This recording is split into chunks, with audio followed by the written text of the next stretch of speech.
Welcome to the Raising Confident Girls podcast, your guide to raising strong, confident daughters. I'm Melissa Jones, the founder of Girls Positivity Club and a teacher for over 20 years. In a world where girls often feel overwhelmed, anxious, and confused, this podcast is your go-to space. As caregivers, we navigate challenges together.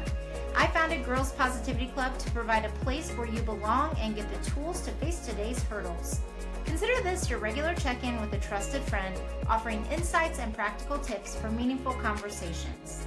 I'm here to help you feel confident on this journey of raising a generation of empowered girls.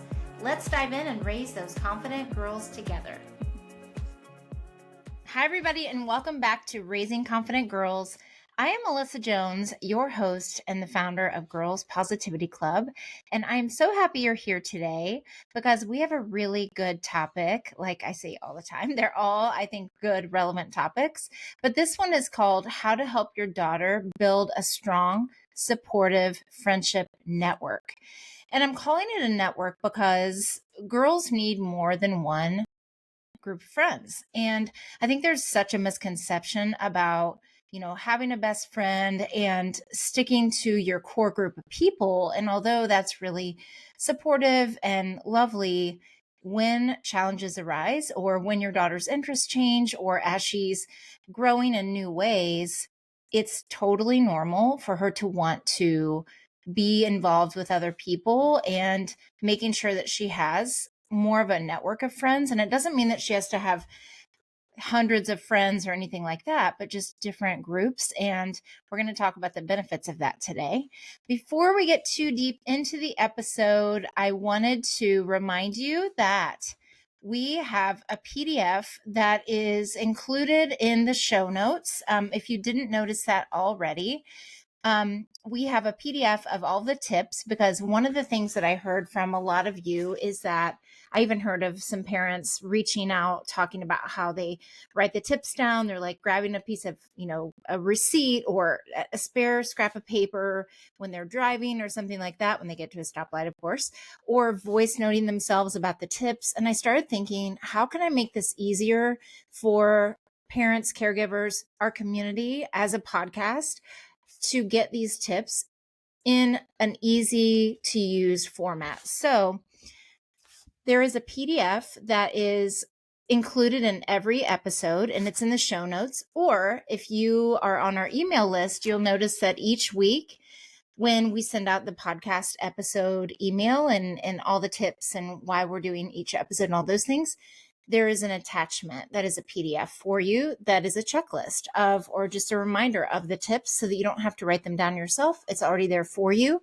It's easy to keep on your phone, or if you're a person that likes to print things off, they're there. So I just wanted to make you aware of that new resource. That's something that we've come up with to make your life easier, because I don't want you just to listen to the podcast. Of course, I want you to, but I want you to try these things in your life and in your daughter's lives together, because the whole point of this is we believe that raising confident girls will change the world.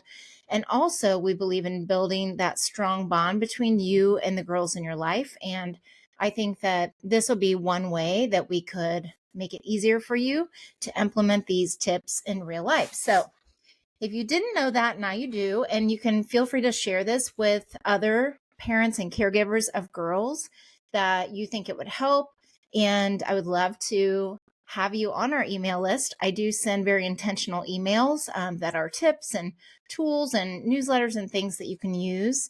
So it's never my intention to send a pointless email. There's always a lot of thought behind it. So if you're interested in doing that, you can go to our website and there will be a pop-up where you sign up for the newsletter, or you can send me an email directly at girlspositivityclub@gmail.com. So if you listen to this podcast, which you do because you are, you know that we believe strongly in giving you these tools and tips that you can use right away, and you can share them with your daughter. And if you think about the number one thing that parents reach out to me and caregivers reach out to me about is friendship, because friends are such a crucial part of girls' lives. And I think there are a lot of misconceptions with friends, because in girls' minds and in parents' minds, because we have our own experience with it. And a lot of people think like, oh, my daughter should have one best friend. And if she has a small group of core friends that are solid, that's great. And that is true. Or they think my daughter should have a wide group of friends. That way she has a lot of people to choose from and a lot of people to go to. That's great too.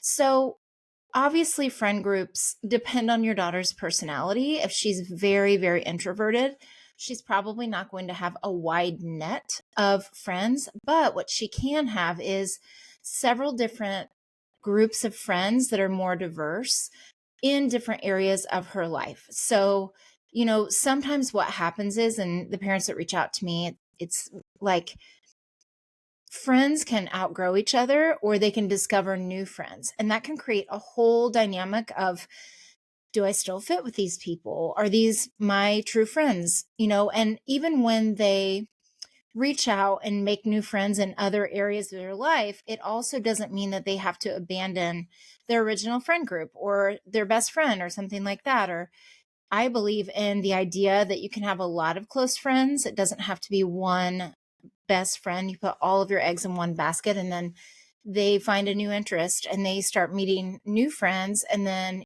your daughter is left feeling like, what just happened? I thought we were great friends and now she wants to hang out with this other person. So these things are very, very common. I hear it all the time, and I saw it firsthand when I was a teacher. So if you didn't know, I was a teacher for over 2 decades, so 23 years to be exact, in the classroom, and really more than that with all of my training. And then I still consider what we do in Girls Positivity Club teaching, because it is. And, sometimes when there is that pull of, oh, well, I just started this new class and I started this new class and I really want to meet new people in it. So that doesn't mean, though, that she's being disloyal to her original friend group, but she also may feel torn between sticking with her old friends and then exploring new circles. And so as parents, we can help our daughters see that having different types of friends doesn't mean that you're losing out on important connections. It doesn't mean that you are abandoning those old friendships. It just means that you are feeling supported and confident and connected in other parts of your life, because you're not going to always have the exact same interest at all times with your friends. And it doesn't mean that, like, sometimes what I hear from girls is, well, she'll get mad at me if I talk to this other girl because she doesn't like her. So then it seems like it's an abandonment of her loyalty to that one friend because she doesn't like this other girl that she's starting to talk to. And it's like, no, you can have a friendship separately from your friend. And of course, you don't want that new friend to be someone who talks badly about your friend or anything like that, because I think that's really telling. And it's really important for us to teach our daughters that to pay attention to those things, because we don't want to be around people who are going to belittle others when they're not around, because their chances are doing that about you as well. But social circles can feel exclusive sometimes. And as our daughters grow, we want their social worlds to change and evolve. And this can sometimes lead, though, the problem is it can lead to some anxiety, some loneliness. I've heard recently of some girls who they do have a friend group that is their main friend group, but then those girls are branching out to others. And so they're introducing and like being inclusive for other girls joining their friend group. But then your daughter may feel lonely, or she may feel like those other girls are getting more attention in the friend group. And it's not really a balance of including everybody necessarily in the same way.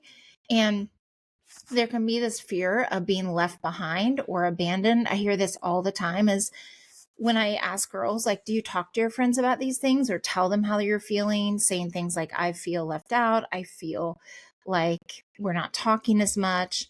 A lot of times they'll say no because they're afraid that their friends are going to leave them if they bring up something hard. So it's about helping them navigate, how do I have that conversation with my friends and know that if they're true friends, they're not going to leave me. And it's supporting your daughter through that, because there are times when she's going to have to speak up and be more assertive about how she's feeling and be more open about how she's feeling.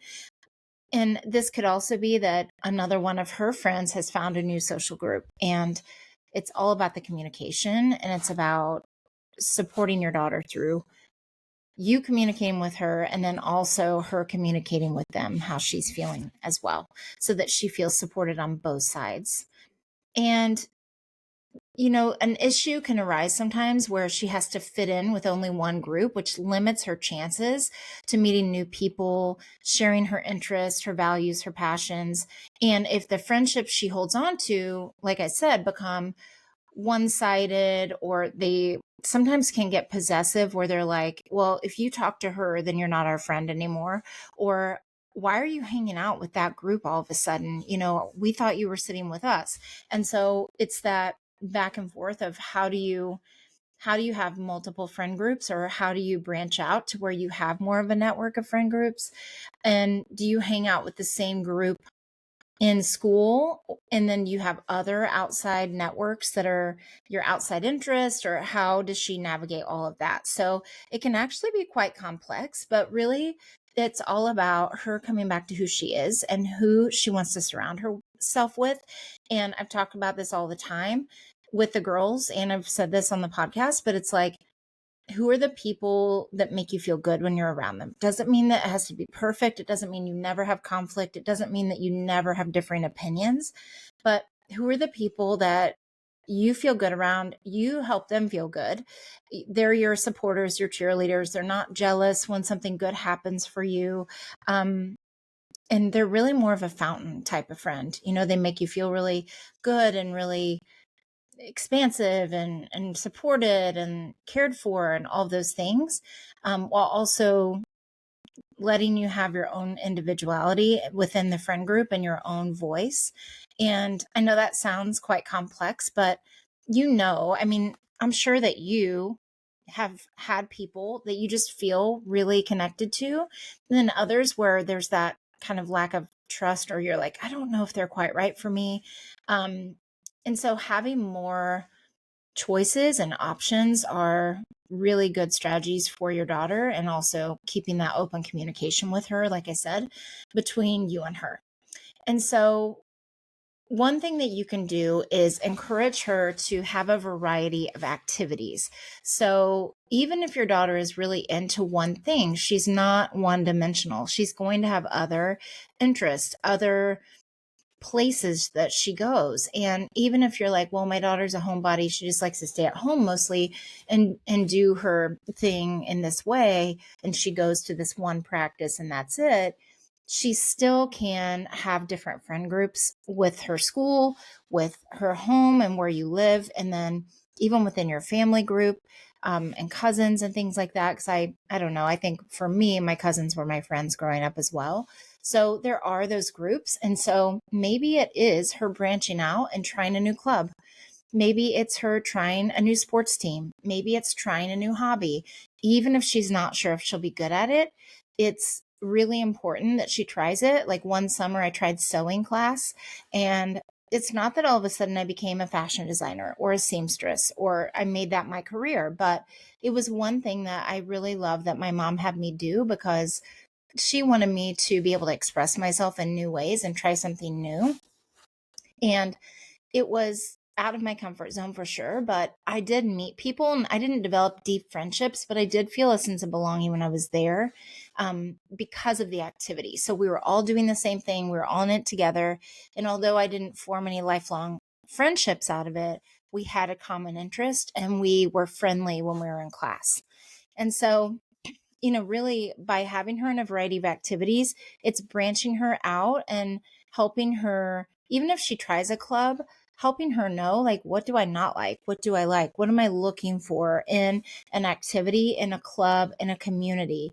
Because you can also be part of something and not feel like you belong. And that's okay, because you're going to find your people, and you just have to keep trying different activities and different clubs. And it also depends on the personalities of the people in it. And that's something that you can't control, but teaching her that she can be in control of the way she shows up and the way she wants to be to other people, and the way that she can be herself. And it's okay if not everybody clicks and ends up being her best friend. At least she's branching out in her network and her friendship network and expanding. So like in elementary school, this would be like having your daughter join an after school activity. So this could be a creative arts club. This could be a girls positivity club. This could be a fitness club. It could be a running club. It can be a Lego club. It literally can be anything. And schools are such a great resource for having different types of activities. And if you don't have that offered at your school, look at your community and your libraries. They really do have good programming for youth. And it's just really helping her find those types of environments to be in and trying them out. And some are going to work and some aren't. And she'll know right away, but at least she tried, and at least she's exposing herself to new types of people, whether they end up being her friends longer term or not. At least she's putting herself in those rooms and trying new things. For middle school, they're a little bit more hesitant as they're in that preteen age and that early teen age where they might like be a little resistant for signing up unless they know some people that are signing up too. But then again, just encouraging her to try something. If she's into nature, doing a nature group that's in the community or after school, or a coding club. If she's into coding and she's like, well, I don't know many of my friends that are into that. Well, when she signs up for it, she will find some people. And then digital art is a new medium that a lot of girls are really interested in, is like, how do I like to do art on paper, but how do I make that digital? And it's a whole new modality that a lot of girls that are artistic like, and they start to challenge themselves in new ways and find their people around that as well. So just encouraging them, no matter what age, that you're going to find different friends from different places, and that is good. It's good for expanding their world. And again, it doesn't mean that they're replacing their original friend groups, but it's expanding and being open to meeting new people around an interest that is something that feels a little bit safer. It's around, if it's around an interest that they have or a new interest or something they're curious about, then that is a really good starting point for a new community and new friendship. And then as they're getting older, thinking about their extracurriculars, helping them build skills to meet new people. So this is going to help them in the workplace. It's going to help them develop new ways to be flexible and open to new types of people. And this could be volunteering if they're older. And really, you can volunteer at any age, but this could be like a solo volunteering opportunity where they're giving back or they're joining a community organization for a cause that they really care about. Or like I said, taking a new art class, taking a new interest class, like could be music, could be drama, it could be sports, it could be anything. Literally, there's usually some kind of a class or a community that you can find around it. And even if it's online, I mean, I know we all want in person, but even if it's an online community, at least they would have that as a group of people that they could connect with in a new way. So those types of things are going to naturally bring them into new social circles and expand them. And it opens them up for new opportunities to meet new people who share those common interests, allowing her to find new friends and grow in new ways, which is always a bonus. So one thing you can say to them is try new things. Trying new things, really gets you to meet new people who share your interest. And if they're a little bit nervous, it's very normal when they're starting something like, I don't know if I want to go. I don't know if I'll know anyone. Just encourage her to step her foot in the door. And it's a really good way to show her that she can show up as herself, and she doesn't have to be the biggest personality in the room to meet people. She can introduce herself, and you can even role play doing this. I think that's super powerful at any age. Like, what do you say to people when you meet them?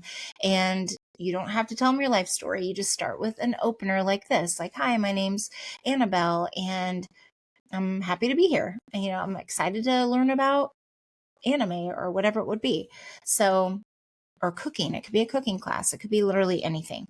So just giving her the tools to know, like, what do you say when you meet people, or asking her if she wants that kind of support.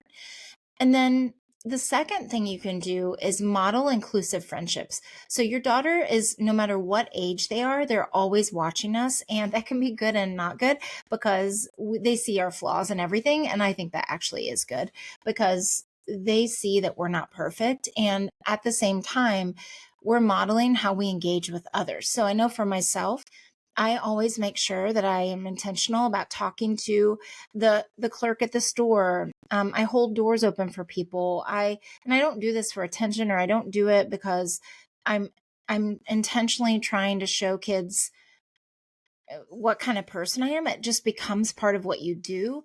But I also think there's value in being intentional and showing them that if it's a custodian, and I know at hotels, the cleaning people are always in the hallway during midday. And I always make it a point to ask how their day is going and things like that, because they're human too. And so it doesn't necessarily mean I'm going to have a lifelong friendship with them, but it's showing them that you can talk to and build connection with people, even in a short encounter. And so with your friends, though, it's showing them that relationships can have different types of friends. So I know that you have colleagues that you work with, or you have neighbors, or you have family friends, or you have actual cousins and family that you hang out with. And you might go to a class, you might go to an exercise class, and you have that community of people. And so you can mention, as the girls are younger, that you have friends from different parts of your life. You might have high school friends or college friends. You might have people who are your work friends, but you don't necessarily hang out a lot outside of work, but you can talk about the different types of friendships that you have. And even if you talk about, like, I just taught this to a group a couple weeks ago, a group of parents, where it's like you can have your daughter draw her inner circle and have her list her people who she considers in her inner circle, and then go out from there. And then that would be more of her certain groups of friends that are in interest that she may or may not do things with outside of that interest. And then going out, like, who are your acquaintance type of friends, and just really helping her name those people. And if she has a big gap in one of the areas, asking her if she wants to expand her network, her friendship, and her social circles in that way. And it's really talking to her about how you do that. And if you don't do that, if you're like, oh, I only have friends that are this type of way, then maybe you could say, I'm recognizing that I want to make more new friends in this way. And so I'm joining a new book club because I love to read. And I'm really hoping to connect with people around the books that we're reading and find out more about them. And so just using different examples from your life of how you're expanding in your friendships. And maybe it'll be a really good thing if you're like, ooh, gosh, I really don't have that many outside friends. Maybe it's a way for you to also expand your friendships, and you can grow together in this process and share what you're both learning through it. I think that could be really cool and powerful. And it's reminding them in middle and high school that friendships come in many forms, and that she doesn't need to choose between different friend groups. There doesn't have to have a hierarchy. There doesn't have to be a ranking of friends. Like, well, she's my first best friend, and then she's second, and she's third. And I think this idea of thinking can start at a very young age, where there's this misconception that they have to have a best friend, and then they can only hang out with that person. And then there creates this whole thing.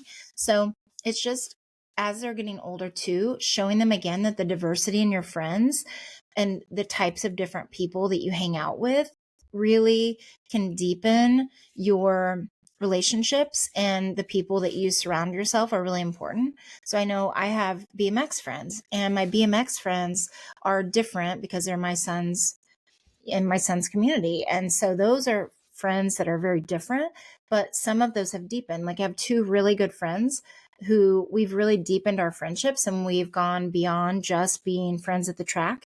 And then there are some people that I'm friends with them while there's racing going on, but it doesn't really go far past that, because that's just a level of friendship we have, and it's not fake, and it's not really something that we, I don't know, like an exchange of making it like a, I don't know, it's just an equal exchange. Like, we get what we need while we're at the track, we hang out, we have fun, and that's okay. And it doesn't have to be that every single friendship you have has to be super deep and you have to hang out all the time. So it's also just showing them that, and that different friendships help you understand that it's normal and rewarding to have different levels of friends. Not again that you're ranking, but different types of friendships and different types of people in your life.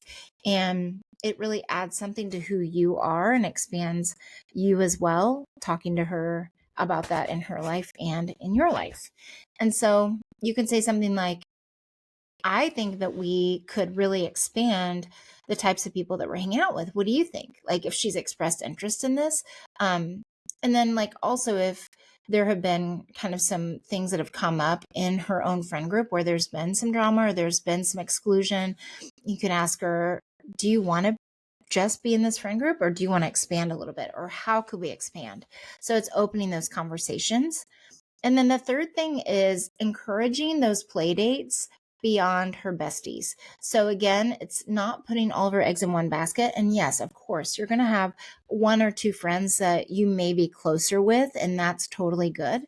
But it doesn't mean that those are the only people that you're loyal to. And if you're friends with other people, that you're somehow being disloyal or you're somehow not doing the right thing by having those other friendships. So for younger girls, it might be inviting a classmate that she doesn't usually play with to come over if they share a hobby or if they like to both draw or they both play on the same soccer team.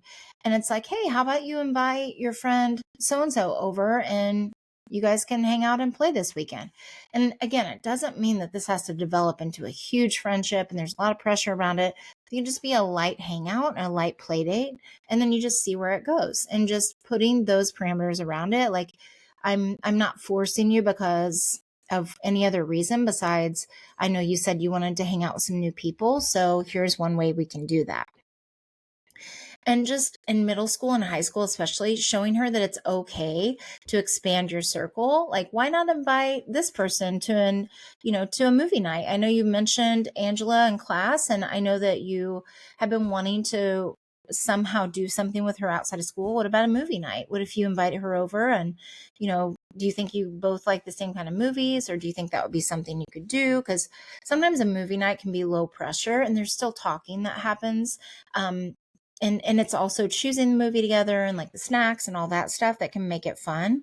And so that's really important to, doesn't always have to be a movie night, obviously, but it could be inviting her to go do something and in an interest that your daughter notices that this girl also has, maybe, or it is trying something new together. Maybe they both take some kind of a class together and they're not sure if they're going to be good at it, but that could be the fun in it. It's like taking a risk together.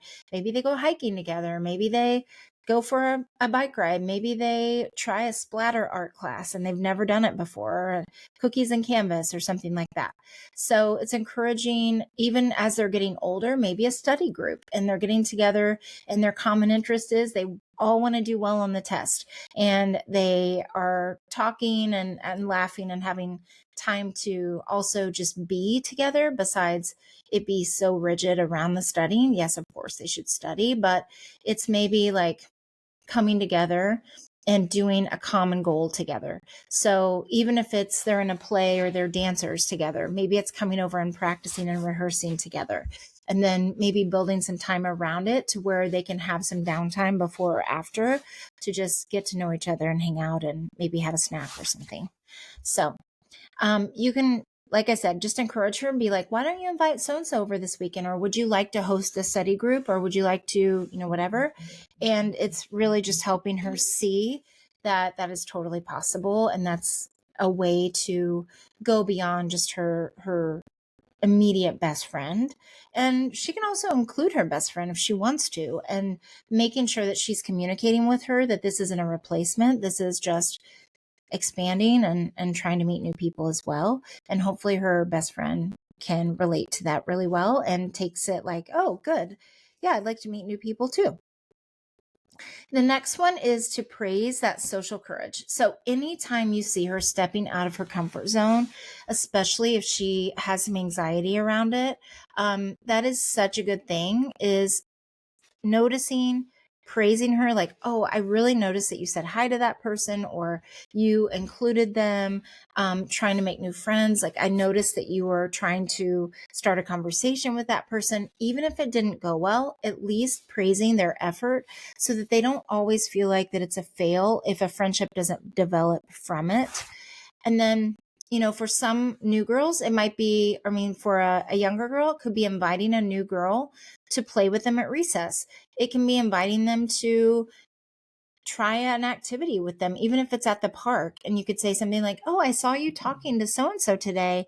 I think that's really great. Like, it took a lot of courage. I'm so proud of you for going up and inviting that other person to swing with you, or to go down the slide, or climb the rock climbing wall, or whatever it would be, or include them in a game." And then, same thing as they're getting older, is I love that you invited so and so to have lunch with you. I think that was so brave. And I think it'll help you feel even more confident knowing that you invited them to sit at your lunch table today. Maybe she shares that. Or connecting with someone who she doesn't know very well, like encouraging her to notice other people and include them in a conversation, or include them to join their group, especially if their body language is showing that they're a little bit shy and they need a little encouragement to be included. And just saying, like, I know it's not always easy to approach someone, but I'm so proud of you that you did that. And when you are praising her efforts, it really validates that it's okay to be vulnerable and put herself out there, and that she doesn't have to be perfect at it. I know I've had cases, especially where I've introduced myself. I'm like, okay, I made that awkward for whatever reason. And that's okay. And I was still proud of myself for doing it.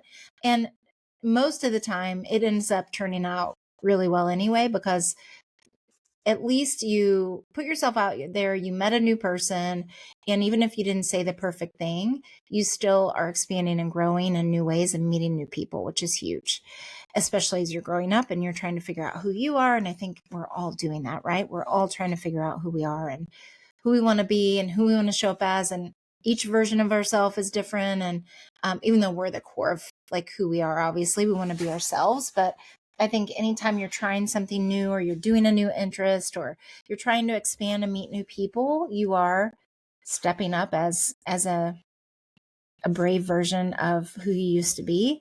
And I think that's super powerful, and modeling that for her and talking to her about it, and then noticing and encouraging her when you see it in her as well is really good. And it's a great way to cultivate her courage and meeting new people. So you can even acknowledge it's not easy. Like, it's not always easy. And I'm so proud of you for doing it.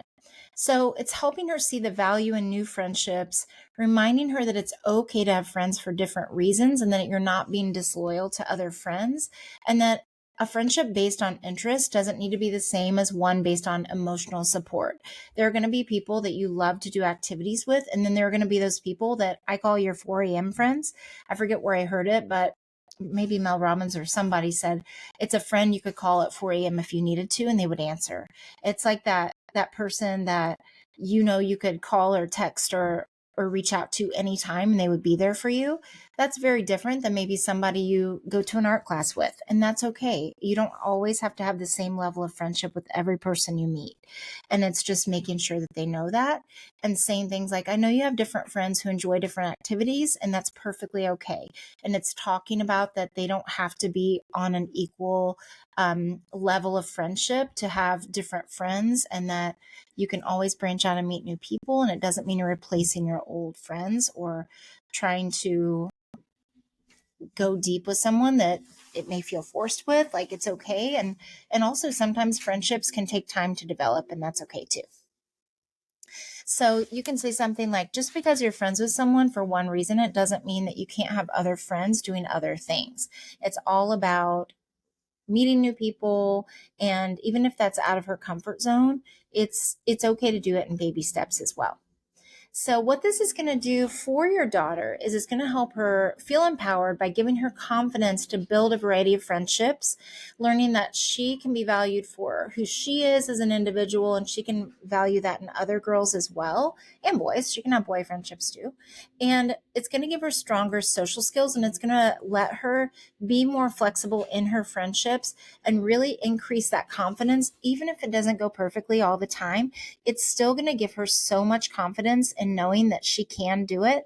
And even with her fails, like seeing the humor in it, like sometimes it can be like a good laugh that you can have about it, and knowing that it really isn't a fail. It's just her putting herself out there, and that's actually a huge win.